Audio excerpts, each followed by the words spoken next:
आगे देखिए। अब आप एक एक करके उन 2 सदस्यों का नाम बताएंगे जिनका योगदान आपके मुताबिक शो पर सबसे कम रहा है। सर और सुम्बुल और मान्या। सुम्बी नहीं आएगी। अपन लोगों ने उसको वोट आउट किया। नॉनसेंस यार, मुझे बहुत बुरा लग रहा है उसको ऐसा देखना।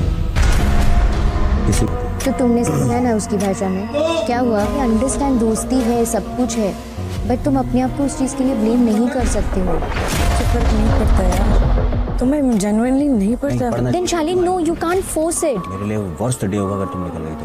और मुझे अब कोई फर्क नहीं पड़ता कि कोई क्या बोले हमारे बारे में, मैं तुम्हारा साथ देना चाहता हूँ। नो, तुम्हारे इशारों पे होना चाहिए।